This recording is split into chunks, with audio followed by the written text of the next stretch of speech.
Bahar pası açılır gül aşkını gider bülbül. Yüreğimde senin adın, gel yanıma taşlar esin bülbül. Aşık bolup cemalına, yediydim sana hayrana. Düştüm sevgi ummanına, rahmet gülüm jigerde cana.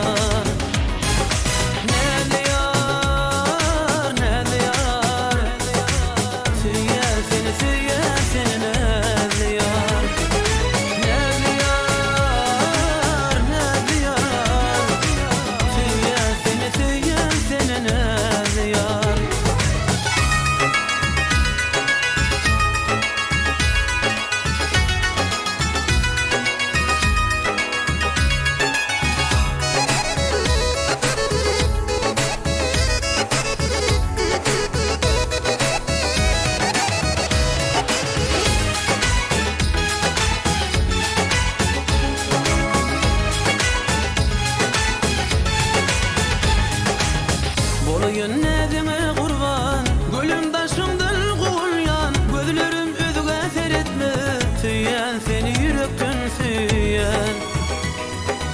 Sen kalbimin bakarısın, her günümün seherisin. Haladım seni saylap, geçmişim sen, geleceğim sen.